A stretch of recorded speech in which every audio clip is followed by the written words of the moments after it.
Are you new to teaching elementary music, or do you feel like you're just spinning your wheels every day in your classroom? Maybe you're overwhelmed and honestly just don't know where to go for advice and mentorship.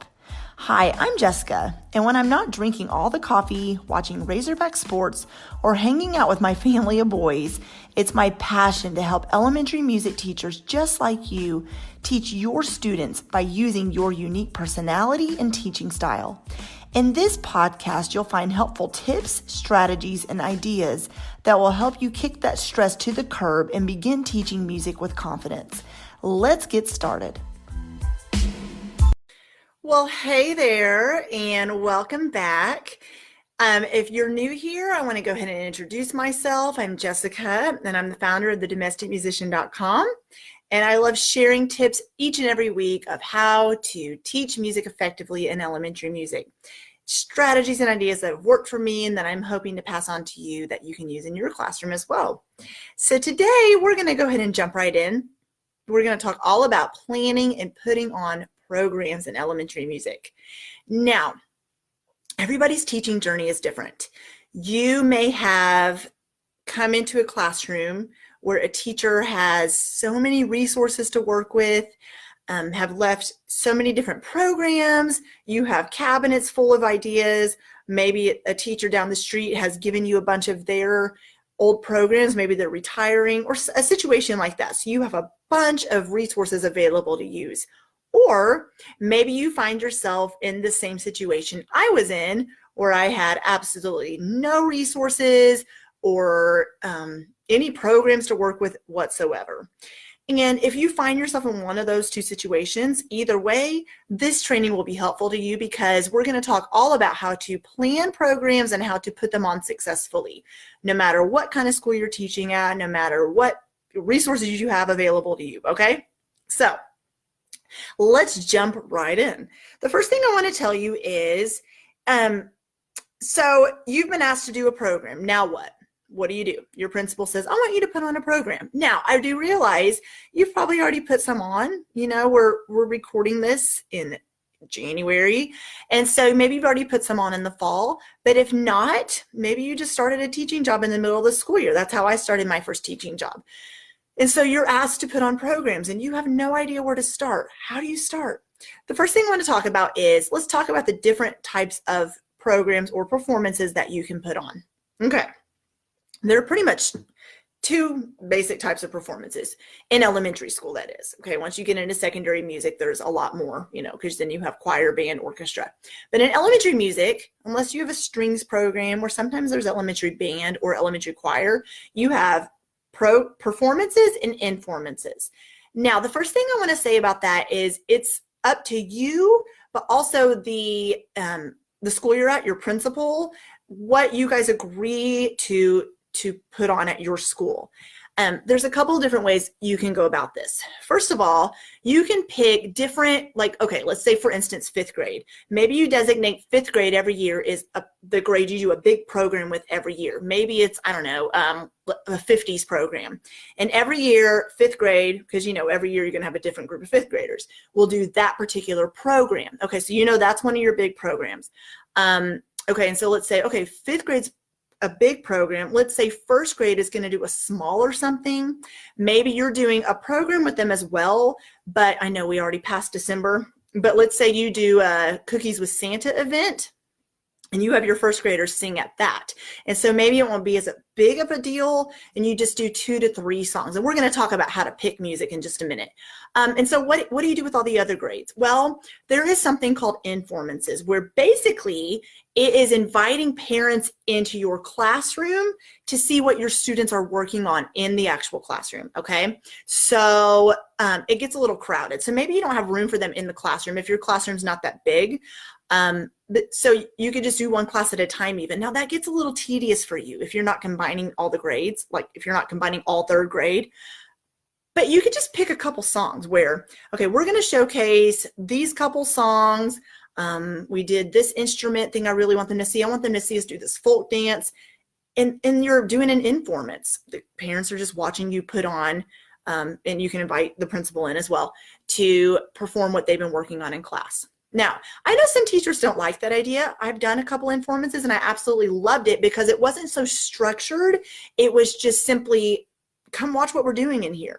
Watch what we're doing with music. And they're still performing, but just kind of a lower, what am I trying to say? Not as stressful of an event, I think I'm trying to say. So you got performances and informances. So how do you choose which one to do? And then we're going to talk about how to choose music. Well, first of all, like I said, you got to discuss it with your principal, first of all, okay? Looking at a calendar and determine when are the PTA or PTO, no matter, it's different where you live, when are those meetings? And then are you going to do programs with those? Are you, like I said, cookies with Santa? Are there any events where you're going to be picking a grade to perform at that? Now, if you're at a smaller school, like where I started, I only had 2 classes per grade level. So I would combine kindergarten and first, second and third and fourth and fifth. And that's another way of doing it. So first you're going to pick on the calendar, what is happening? Do I want to just do some smaller performances with an event?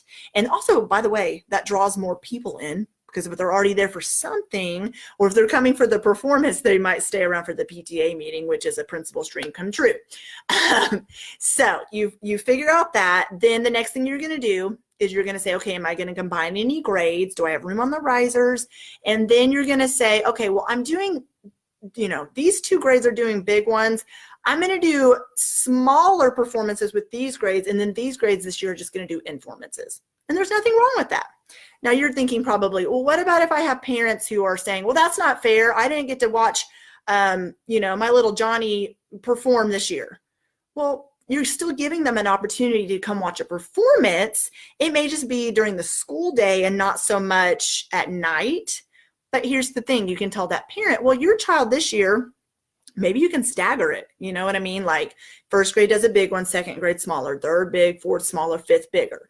That way, every year you're hitting that same grade and they're moving on into the new grade, then they're doing a big one. The next year smaller, the next grade a bigger one.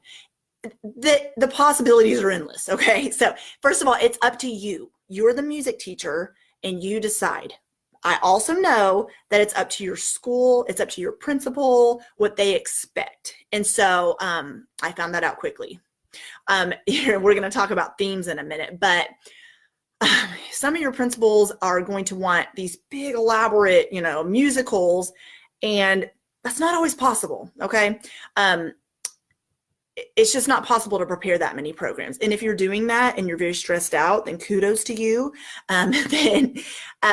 Yeah, but like I said, maybe your principal is just not familiar with the idea of an informants.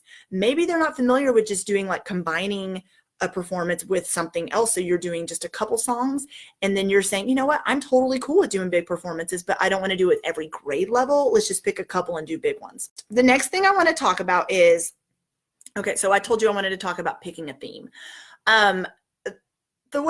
When I first started teaching, this was very confusing to me because I was like, how in the world do you just pick something random? I don't know, springtime, and you just pick, how do you pick, right? There's so many programs out there, and you're watching all these other music teachers do these performances, and you're like, I don't know how, the first thing about putting one on. I feel like in college, maybe where you went, but we didn't talk about programs a lot. I mean, you knew that expectation was there, but when you get your teaching job and you start putting on a performance, you're sitting there like, well, wait, I'm expected to put this on, and I'm not going to lie to you, being completely honest, right? Because if you know me, I keep it real. I had no idea what I was doing. I didn't know the first thing about planning it, putting it on, where to buy the music. And remember, I came from a school that had nothing for me to use. So I didn't know the first thing about finding the music, putting it on. How do you come up with speaking parts? How do you assign the speaking parts for that matter? It stressed me out. So, so the first thing you do after you set the dates, okay, we've got our programs figured out. We know when they are on the calendar, who's doing the big ones, the small ones, the informants, all that. Now you're deciding, okay, now I know kind of who's doing what when. How do I know what themes to pick? Well, there's a couple ways to go about doing this. Back to the principal, okay? You could also talk to the classroom teachers. Are there themes that maybe you work on in fourth grade? What in fourth grade are you working on in social studies this year? Okay, maybe it is Martin Luther King. And so then you think, okay, I could do that. And it's kind of, cross-curricular, and you're working on, and also well, I'm kind of jumping ahead of myself. I'm going to hold on a minute, Jessica. What I was going to say is, so you figure out maybe what they're teaching and you can kind of plan a program around that. And then once you start working on the music, and you can find music at Music K8 is wonderful. That was my favorite place to find programs.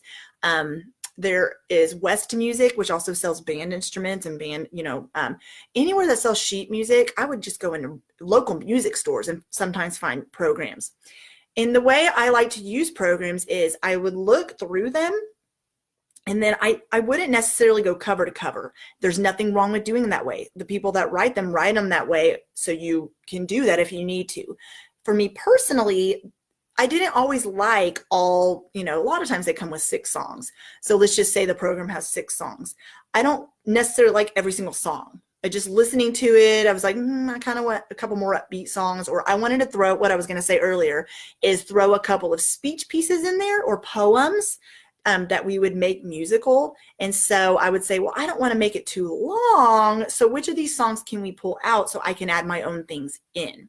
So if you are doing Martin Luther King, there are several poems about him, or someone could even come to the mic and read a speech by Martin Luther King, shorten it for elementary school students.